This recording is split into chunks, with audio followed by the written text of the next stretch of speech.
Graça e paz, amadas, aqui é Miriam Delfino, do Mulheres Ensinando Mulheres. Nós estamos juntas fazendo a leitura do livro Depressão, o que todo cristão precisa saber, do Dr. Ismael Sobrinho. A leitura também foi autorizada. Nós estamos fazendo partes da leitura de cada capítulo. Sugerimos também que vocês comprem um livro, porque é um conteúdo fantástico. Então, hoje, vamos ao capítulo 2.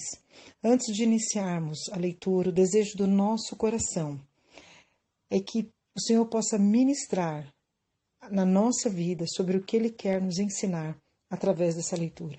Que as sementes lançadas nessa leitura possam gerar frutos, possam gerar vidas. Amém? Então vamos lá? Depressão será cada vez mais comum. Saiba disso. Nos últimos dias sobrevirão tempos horríveis. Homens serão egoístas, avarentos, presunçosos e arrogantes, blasfemos, desobedientes aos pais, ingratos, ímpios, sem amor pela família, irreconciliáveis, caluniadores, sem domínio próprio, cruéis, inimigos do bem, traidores, precipitados, soberbos, mais amantes dos prazeres do que amigos de Deus, tendo aparência de piedade, mas negando o seu poder. Afaste-se deles. 2 Timóteo 3, de 1 a 15. Esse texto informa que, ao nos aproximarmos do retorno de Jesus, o comportamento humano piorará consideravelmente. E isso poderá ser como um gatilho para um aumento significativo dos quadros psiquiátricos. A Bíblia diz que, perto do fim, a humanidade terá uma piora de comportamento. De todas as doenças que envolvem o lado emocional do ser humano, a depressão é a mais comum. Estima-se que de cada 100 pessoas, 15 apresentarão um quadro de depressão ao longo da vida. Segundo a Organização Mundial da Saúde, atualmente a depressão é a doença que mais provoca incapacidade em todo o mundo. A depressão está associada a prejuízos no funcionamento global do sujeito, elevados custos socioeconômicos, queda da qualidade de vida e risco de desenvolvimento de outras doenças, como diabetes, câncer, doenças cardiovasculares, podendo encurtar anos de vida do indivíduo, bem como levar à traumática morte por suicídio. Existem vários fatores de risco para a depressão. Alguns são biológicos, físicos, outros emocionais, sociais ou comportamentais, e há fatores espirituais. Genética não é maldição familiar. Outro ponto biológico que merece atenção por aumentar o risco de depressão são os fatores genéticos. Herdamos de nossos pais uma predisposição genética para a cor da pele, dos olhos, variações de peso e para algumas doenças.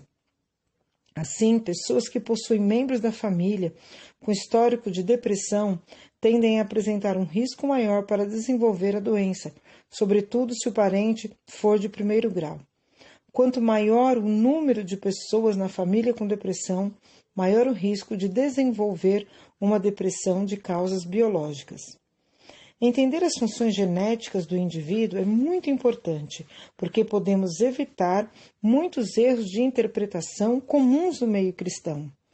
As doenças genéticas são vistas de maneira equivocada, sobretudo em meios que apontei anteriormente, como maldição familiar ou na decorrência de algum espírito maligno que supostamente atua na família. Não subestimamos a ação dos espíritos malignos, mas é preciso advertir que nem tudo pode ser explicado por meio de suas ações.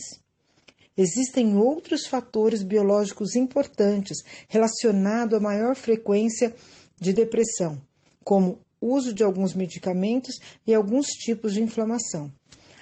A associação entre estresse e inflamação cerebral como fator de risco tem sido cada vez mais confirmada por estudos recentes como sendo um quadro que favorece o desenvolvimento da depressão. Dizer que fatores espirituais são a causa da depressão em uma família constitui, além de um erro teológico, uma grande fuga uma grande fonte de culpa e adiamento do tratamento adequado. O cristão também sofre influência da cultura e do meio em que vive. Entre os agentes de destaque no aumento de risco da depressão estão os fatores sociais, emocionais e culturais. É comum as pessoas que passam por situações de estresse ao longo da vida, tais como perda de um ente querido, desemprego, diagnóstico de doença grave ou mudança nos padrões sociais, terem maior risco de apresentar um quadro depressivo. É possível que somente o desemprego aumente em 3 vezes o risco de depressão. Além disso, traumas físicos e emocionais da infância, separação dos pais, históricos de abuso de álcool, drogas e cigarro também contribuem para o aparecimento da doença. Pessoas separadas, divorciadas ou que vivem sozinhas apresentam maiores taxas de depressão do que pessoas casadas ou que vivem acompanhadas. Pessoas que não possuem grupos sociais de suporte emocional e que não cultivam uma vida de espiritualidade possuem um risco muito maior de desenvolverem quadros depressivos. Hoje, a medicina já reconhece a importância da espiritualidade para a prevenção e melhora de inúmeras doenças, sobretudo transtornos mentais. A espiritualidade disfuncional, desajustada, é outra coisa que tem relação com os sintomas depressivos. É consenso no meio cristão que as pessoas podem sofrer problemas de saúde física e emocional por influência espiritual. E dessa forma, uma vida espiritual doente produzirá cristãos fisicamente enfermos.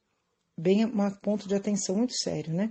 Se estamos doentes espiritualmente, isso também vai trazer cristãos fisicamente enfermos, né? A tarefa da igreja na compreensão e no discernimento do que é espiritual e do que é físico ou emocional não é tarefa fácil, mas necessária ao acolhimento do indivíduo que está sofrendo depressão.